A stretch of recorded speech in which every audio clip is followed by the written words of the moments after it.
to TAW Unwrapped. I'm Josh Sexton. I'm joined today by two very handsome lads, Paul Senior and Keifer MacDonald, to talk about a not so handsome cup tie coming up for the Reds, but potentially handsome things to come in the future with the League Cup.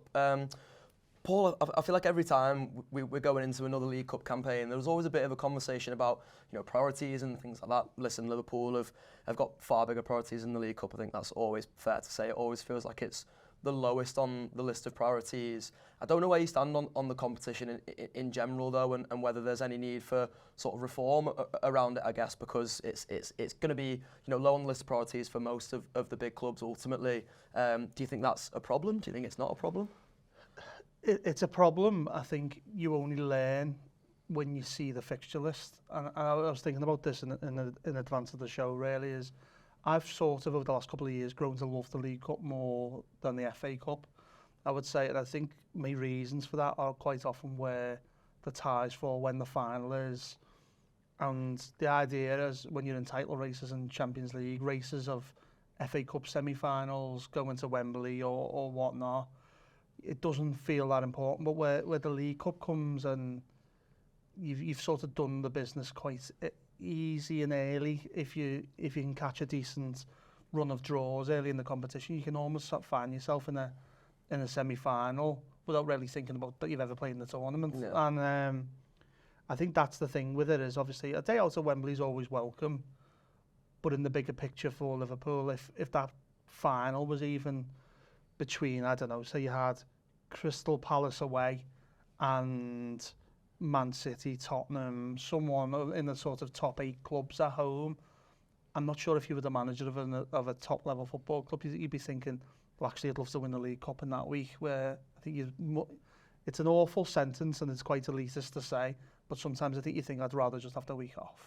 And that for us, when you see what happens at Newcastle last year, and it's like their greatest day, and obviously Palace in the FA Cup, their greatest day, I don't want to sound like that big club arsehole, but the greatest days are winning the Premier League and winning the Champions League, and if that's a live possibility for you, then sometimes there's a reason why these quadruples don't happen, and you have to make sacrifices along the way. And I do feel reform would help, but it's been reformed, and I don't like some of the reform that's happened. I don't like the idea of you can't play away from home, and that's only just going to wind other clubs up. Yeah. It's not fair.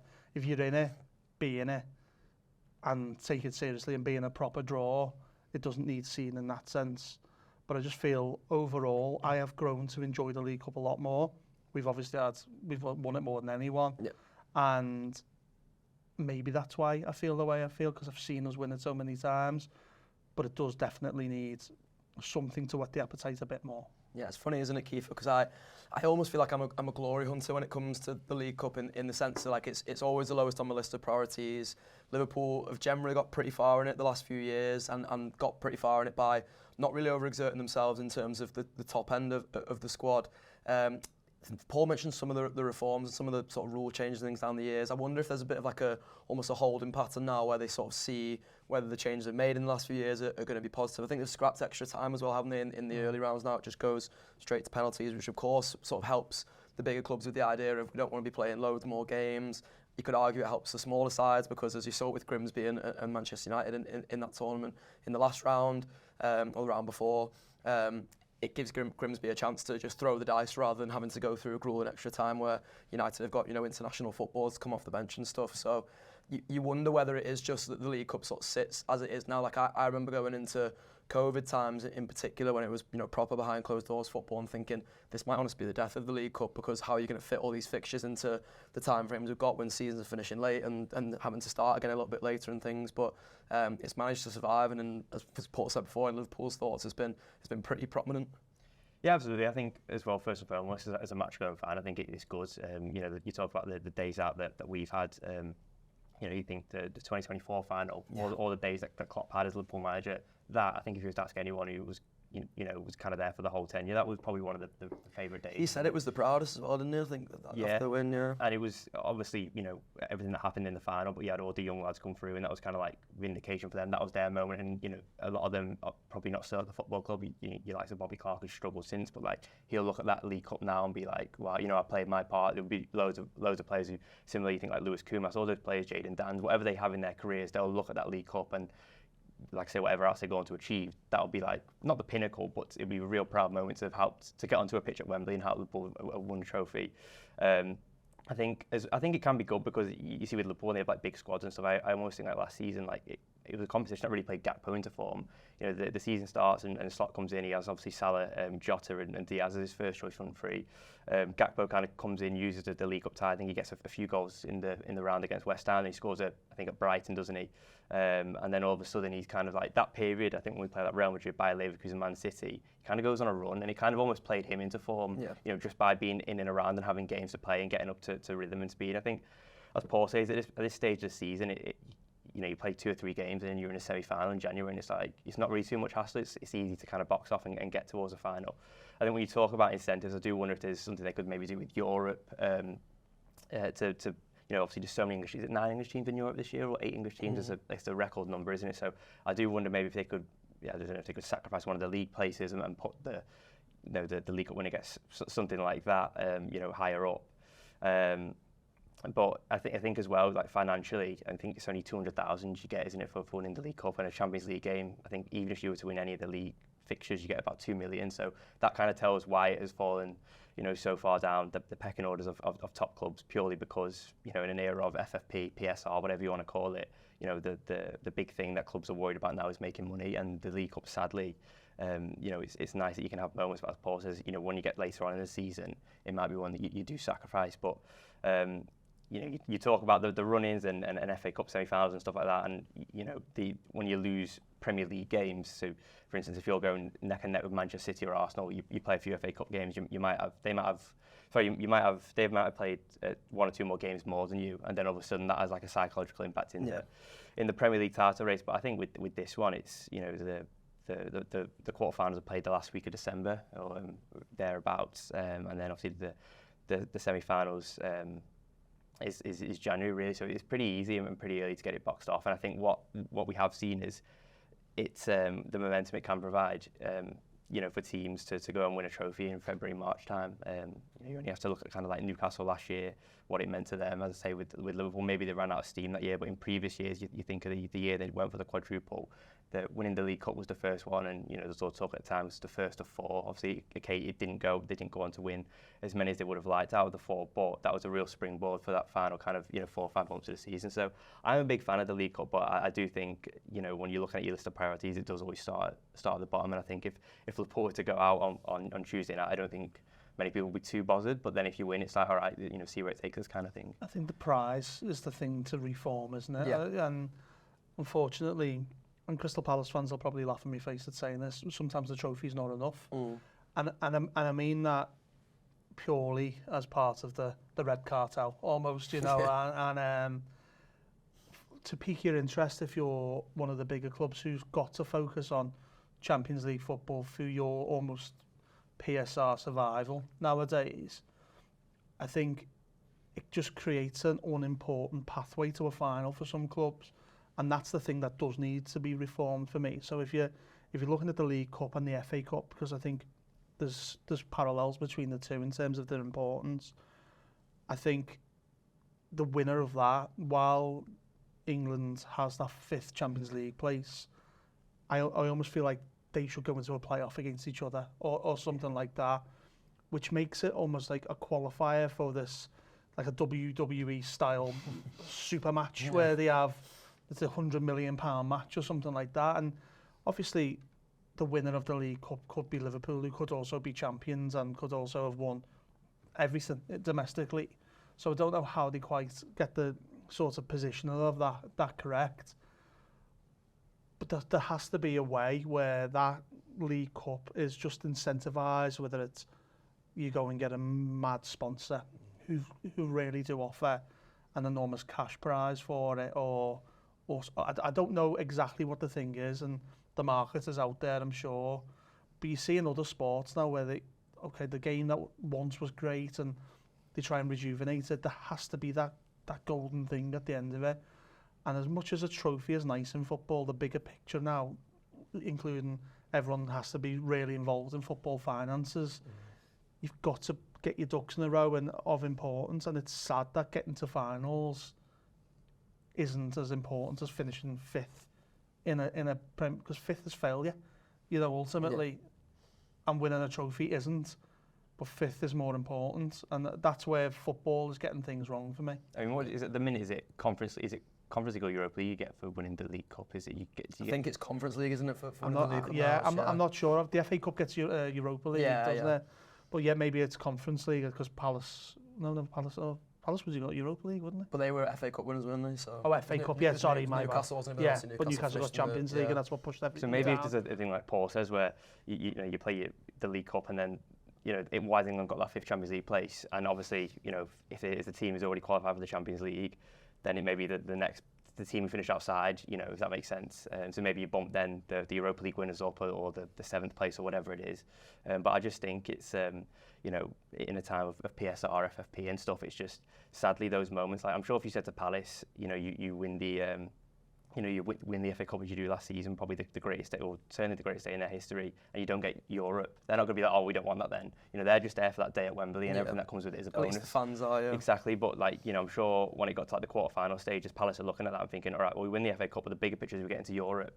We can then sign these players, and it kind of gives us a springboard to build on season and stuff. So, I think it's difficult. It's a difficult balance to strike, isn't it? But I think something does need to be done, especially when fixture lists are kind of more demanding than ever. You look at the Club World Cup. Teams like Chelsea, for instance, who just haven't had a break in so long. Yeah. I'm sure when it comes to their League Cup tie, and I can be thinking, I'm not really asked about that because they've played so much football this summer. They've obviously got the Premier League, they've got the Champions League as well. So something's just got to give, hasn't it? And sadly, it looks like it is going to be the League Cup. But something that's just coming to me as obvious, and I know it's every 4 years, is the Club World Cup. No one spoke about the trophy. Yeah. They spoke about the finances. Yeah.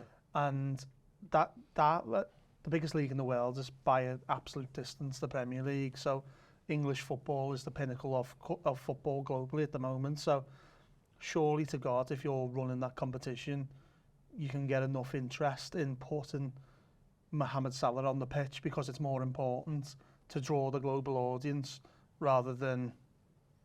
I'm trying not to diminish academy players here either, but if you want to see the best players, you've got to make the clubs want to win it.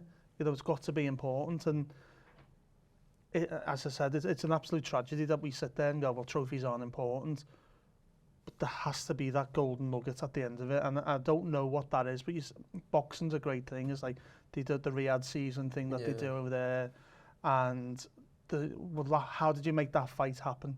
Well, we all know the reasons, don't we? And it's a sad fact of football that's what we have to refer to, but it is where we are now, and I don't know the actual way to spice it up, but it can't. The status quo can't continue. Well, this is what's interesting. Like, I want to drill down further a little bit into the finance behind it, because of course you look at the FA Cup now, and it's the Emirates FA Cup, so it is that sort of Middle Eastern money that's come into the FA Cup, and I don't know how much that's sort of inflated prize money, but to the winners of the FA Cup, according to my sources here, don't trust these sources completely, but let's just call them Gutman's sources for now, and assume that's gonna float this particular boat for this show.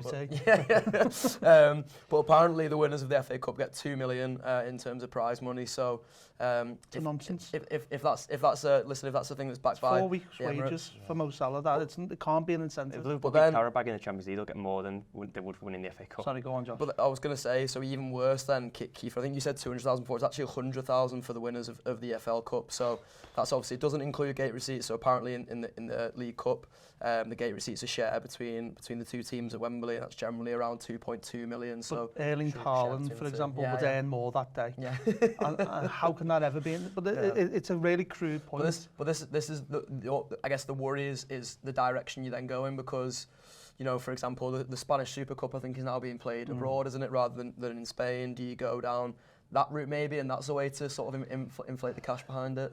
No, I don't think so. I think English football needs to remain in England. We need to be, I think I heard Robbo talking about this actually recently, that we need to keep that on these shores, because otherwise it'll just be an invitation for everything to move away. But I do wonder what that cure is. That I don't even know whether you can spice it up by going bringing Celtic, Rangers, a few others into it. A lot of chat about like down Yeah. years, and maybe Yeah. not as much recently, but But definitely it was is back in it's the the day. League Cup. It's there to support the 92 and whatnot. But yeah, I think the day out is lovely, and I think maybe that's the bit we maybe need to talk about a little bit more. Is actually I remember going to the Chelsea one, the previous League Cup final we were in under Klopp, and we obviously had all the injuries, and I arrived at the ground, and Liverpool are sort of competing on a lot of fronts and whatever, and you go, I hope we win, but you're not like, we need to win. I hope we win. But after about 10 minutes in that game, I wanted to win nothing more ever. And obviously the way it went and whatever, there was it sort of shows you actually what really is important, and winning trophies are important. But then last year I thought I didn't get a ticket in the ballot, and I could have got a ticket if I would have tried hard enough, I'm sure. And I actually just thought to myself, how many League Cup finals have you been to, Paul? And I don't know how many it is off the top of my head, but it's a few. And I just thought, well, actually, stand down on this one. So and I it's your thought, fault that we lost in the end. Then, so yeah, I'll have to go to the future ones. But no, I thought to myself, I won't go to the Newcastle one. I had a few bits on in my life and whatever, and I just thought, I'll just leave this one out then. And then on the day you go, dickhead.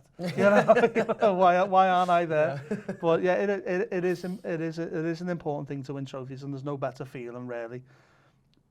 But you don't really see that in September or October, and I think you will see that in mid-Feb, well, it's early March nowadays. It's got a little bit later, hasn't it? So you'll realise it's great to win trophies once you're in the business end. But I just think maybe now, like Southampton is what we're facing. Yeah. And you have the little quiet chats with your mate and go, wouldn't be a tragedy if we went out, would it? And some people on the show go, Paul, you absolute dickhead, and it wouldn't be the first time. But the pragmatic people will go, well, we could do without a fixture in between that one. And I haven't looked at the fixtures as though where they fall.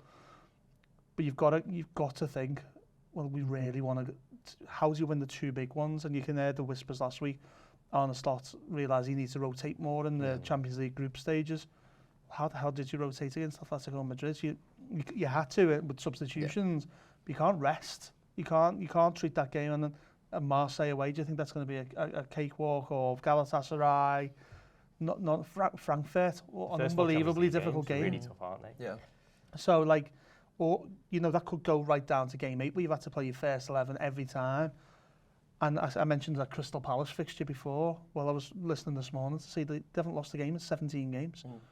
So Liverpool have got to go to Crystal Palace. Oh, which game were you focused on more? Was Crystal Palace? So that's where it becomes an obstacle, the League Cup, and what you need it to be is an obstacle that you still remain motivated for. And I think that's, for the powers that be in football, that's their job, to create something that keeps that obstacle relevant. I think at the minute it's not too bad of a tie for Liverpool. Firstly, it's a home tie, which is kind of perfect. Yeah. But also, I think there's loads of players in the squad you can look at and be like, they could do with minutes. Obviously, the obvious one is Isak, isn't it?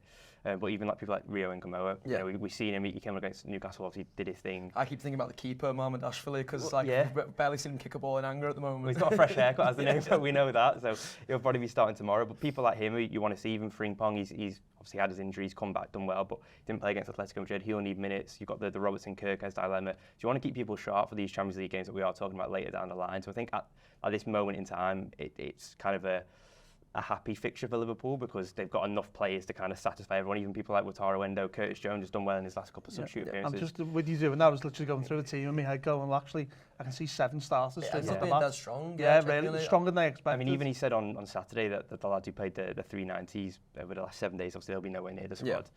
So that's what Szoboszlai, Gravenberch, Konate, Van Dijk, Salah. Yeah. But even then, I mean, I was thinking about it on the way here of like a team, and it's still pretty strong.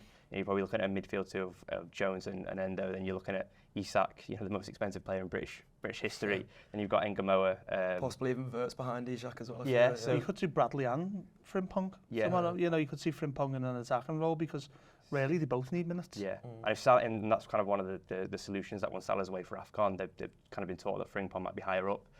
So maybe it's a good time to do it now. If you go out, no one's going to be too bothered. But if it works, you've got another kind of ace up your sleeve, haven't you? So I think, like I say, at the minute it's a nice tie for Liverpool. But then it's, as Paul says, you've got really difficult ties in the Champions League, and like I say, I'm not entirely sure when the fixtures are, but it then might become a bit of a slog if you get, you know, Brighton away again, for instance, or, you know, a really difficult, we've got to go to City or somewhere like that.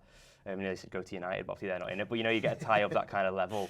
So, yeah, it's a difficult one. But I think tomorrow night they should have more than enough, shouldn't they, to beat Southampton and with plenty of changes in that too. Yeah, we'll always sort of view it through the big club lens, Paul, and you've referenced that a couple of times before. And this is where I sort of find the whole question interesting, because I often wonder whether we do this with football, where, you know, we'll look at it from Liverpool's point of view, and if Liverpool win it, we'll think it's the best thing since sliced bread, and if they don't, we'll maybe question why, and whether, you know, I remember when Jurgen used to, you know, rest basically everybody for these games, and you'd have pundits kicking off in the media, mostly about the FA Cup, but there was definitely a little bit of that around the League Cup as well. And it's like, well, how do you get the bigger teams to engage it more? And you've both spoke about, you know, the more Champions League games these days, which I think is always going to be a thing that troubles the bigger clubs. But when you look at the past 10 winners of it, so go back as far as 2015, Chelsea won it in 2015, City won it the year after that, United won it the year after that, City then won it 4 times in a row, Liverpool won it, Manchester United won it, Liverpool won it, and Newcastle won it. Now they're all teams that in those years, besides maybe United in 2023, were all around Champions League places and things like that. So is it really a problem for the bigger clubs and a lack of focus on it? Well, yeah, when you list the winners, they are taking it seriously. And if you know, the EFL, for example, do you look at it and go, well, they're the clubs with all the biggest fan bases effectively, so do we really care if they're still winning it, if they're not completely engaging with it? It's a good point, because actually the glamour tie they got one last year. Liverpool, Newcastle was the eyes of the world are on the tie. The City 4 in a row sort of passed me. Yeah. You know, I couldn't quite believe that. It got really boring for a time though. Yeah. I think the squad they would have had in those kind of eras, I mean, you go back to everyone, probably bar Newcastle, probably maybe even United, that Mourinho side as well, the squads they had. I mean, that was City one, they just had, but like, Keifer, 2 that also shows that we are, quite frankly, we're massive favourites for it. Yeah. And when you're going through a team for tomorrow, so as you're saying, it's Mamadashvili, one of Bradley or Frimpong, Leone, Joe Gomez. It's like a team half made up of our summer signings. Well, yeah, you're going to go. It's probably going to be Andy Robertson, Endo. Jones needs a game. Then you're going to have maybe one of Frimpong or well, you'll have Frimpong ahead of Bradley potentially. Or I don't know if that would happen, but because you might need one for the weekend fresh. But then you're more than likely going to get Keifer. I forgot about him. Engamoa, and then Isak or Chiesa. You would imagine up front. I think it'll be probably Chiesa with Isak, maybe to get half an hour again. That's wild. Yeah. It's wild, and like, how does Southampton compete with that? You know, it could be a horrible sentence that gets clipped or something tomorrow. But you know, I'm just a bit like, well, this is how Pep won 4 in a row, because the tools he will have had at the time will be similar to the tools we're talking about here now, and like, it's ridiculous. But the one thing I would say is, obviously, with these competitions, in the wake of the Everton game and everyone going, Everton game, Liverpool, a brilliant game, it's like, we had an absolute war on Wednesday, you know, against Atletico Madrid. We don't need wars when we've got Everton coming up, or Crystal Palace coming up, or whoever it may be. The Premier League is so hard. I couldn't believe looking at the table, because 5 games in, you actually start having a little look, especially in the wake of the Man City and Arsenal results. And the teams who are at the bottom of the table are big boys. Aston Villa, Brighton are down there. You know, am I right in saying Newcastle in the bottom half as well? There's like some of these clubs are like, oh, hang on, like this league is serious this year. Wolves are bottom on 0 points, but Wolves, I wouldn't fancy Wolves tomorrow night. No, you know, West Ham are down in the bottom 3. So you're like, this is such a competitive league that we have to play 38 games in, and there isn't an easy fixture. There really isn't an easy fixture. So, unfortunately, that's where the League Cup has to sort of embrace. Well, I think it has embraced the fact that it can't be taken as seriously as everything else, and they found innovative ways. The only thing I would say I don't like, I think we have to just suck it up if you're in an away tie early doors. That for me feels like self-sabotage in a way. They're like going, oh, they favour the big clubs. No, they don't. No, they do. I feel like we've here's why. Brighton away in it so many times down the years. Yeah. Which is about as bad as it gets. No one wants to go to Brighton away on the back of playing the Merseyside derby and going to Crystal Palace the weekend. But why should Southampton fans have to come to Liverpool on a Wednesday nights, Tuesday nights, whatever it is. Cold Wednesday night. Yeah.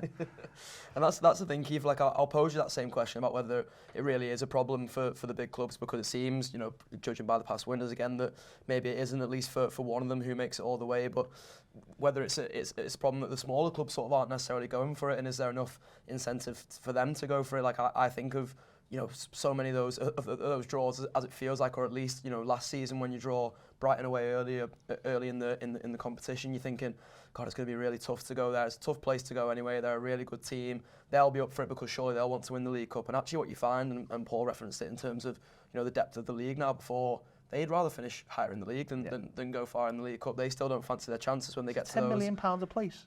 Is it I think it's £10 million a place. We're talking about 100 grand. Exactly, and that's the thing. Is it just a straight cash question for a club like Brighton? Is it you look at what Newcastle were able to do last season, but even Palace, will those sorts of wins inspire some of these more mid-table clubs who do have really strong teams and strong squads to maybe go for it a little bit more? I think in terms of like the Newcastle example last year, I think it was really good for them, and obviously they're not a team who needed a financial boost. They didn't need the 100 grand, but I think in terms of like a moment, something to hang their hat on, they'd gone through those kind of early stages of the takeover, and they were pushing for top four. Then they come out of the Champions League, then they're going for it again. I think they just needed something that everyone could buy into and be like a moment, a day out, that like, yes, the project that they're on, or the journey they're on, is like taking a tangible step that you can see. And I think for Eddie Howe and all them, it was really important.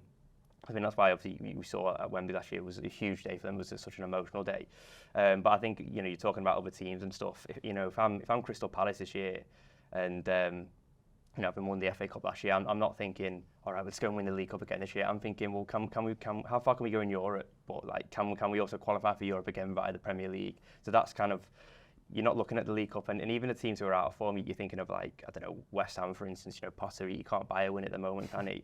But that's how he saves his job, though. Yeah, exactly. I was just about to say, does that offer him something else? It's not a financial incentive, but it's like just to get a win on the board and use it as confidence and just kind of yield positive results in the Premier League.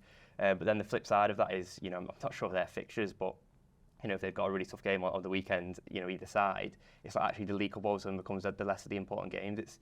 And then to kind of put it back on Liverpool's perspective, everyone's talked about the last 10 days they've had in terms of Burnley, Atletico Madrid, Everton, and then you've got Southampton. Then you look at next week, you've got 3 huge away games. You've got Palace, Galatasaray, and Chelsea. So it's like, people talk about overcoming this week with the games that we've had, but then all of a sudden, that away week we've got next week is just humongous. So all of a sudden you can sacrifice the League Cup, or not can, but you might have to. There's teams in the Championship who'll rest players for the cups, which you think. I'm saying this about, in almost like, we don't want to disrespect Southampton in a way, be a big game for them. Their fans will be, obviously they were in the Premier League last season, but going to Anfield's always a big tie. But if they've got a title rival at the weekend, and I don't know the ins and outs of Southampton's fixtures, but if they've got a big game at the weekend, you're going, actually, maybe what's the chance of us winning at Anfield when we need to beat Huddersfield or whoever it may be, and I just think, like, if it's not motivation for them, how the hell do you expect it to be motivation for us? I'll come back to you on this, Paul, just because Keifer referenced it before, the sort of old adage that winning the League Cup is a good way to sort of start the back end of your season in a winning sense. I wonder whether that does ring true. Like the one I keep thinking of in sort of recent examples is that last season under Klopp, again, which Keifer referenced before, where Liverpool's legs fell off at the end of the season. I think heads went with them, and you look back to like the FA Cup, the League Cup final, where the squad was just so stretched, and you had lads like, I think Gravenberch gets injured in the League Cup final that season, and you end up playing kids, but then lads who like Gravenberch who do get injured aren't necessarily coming back. You have to look at that team that we that we play in that game.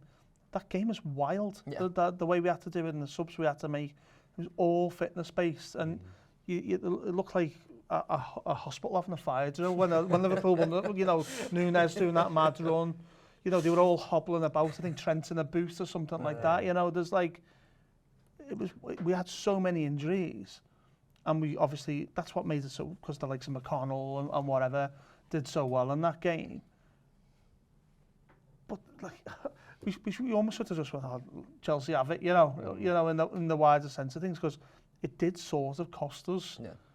A lot of other things, and pragmatism is the thing that our manager does best, I think, and I think that is, he won't even hide what he's up to. He's the most straight-talking guy I've ever seen, quite frankly.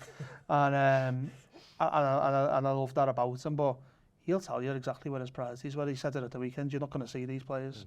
And that shows what he's thinking about it.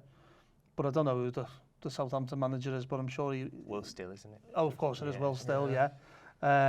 Football manager legends, isn't he? And I think he will obviously love to hear that, because he'd love nothing more than going to Anfield, and could be like a career defining win for him. So I imagine it's going to be a good game. I think that's the one thing exciting for us, because you get to see players you're not getting to watch every week. Yeah. I'll always buy a ticket to go and watch Rio Wengamoa. You'd imagine this. Would that be his first start? I think he started at Accrington last season, didn't he? Yeah. Did he? Yeah. Which was a bit of a random one, But yeah, we obviously have seen important moments for Rio Wengamoa since, and I'm always very excited to see him. So yeah, it's something to look forward to. I'm going to take my daughter, which is that's one thing I do think the League Cup offers, is obviously the demand for tickets is less, or they're a bit cheaper. They're a bit cheaper and whatnot, so it's more accessible if you're a member or whatnot.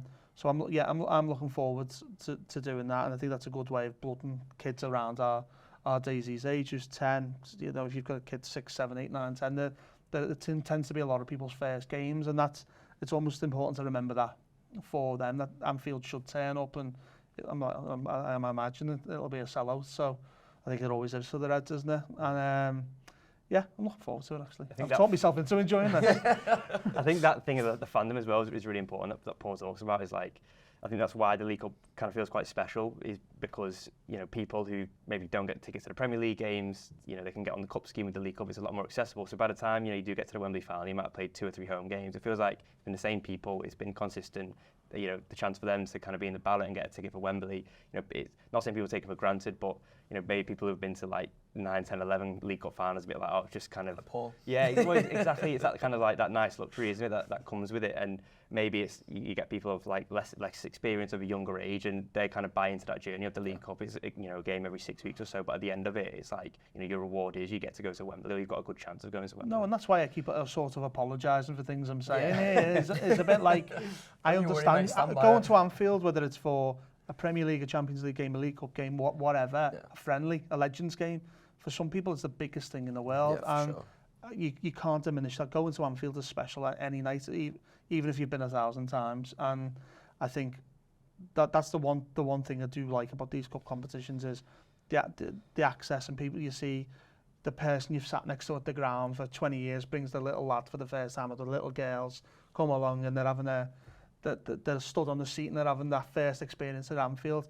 It's also a less raucous version, should we say, quite often, and it's a bit safer and less overwhelming and whatever for kids. So that's always a little sweet spot with these early rounds of these competitions, is like, yeah, actually is right. He's got his daughter with him or whatever. So yeah, the old soppy bastard in me coming out here, Josh. But yeah, I am obviously taking my daughter tomorrow. She was a mascot at the Champions League game last week, amazing.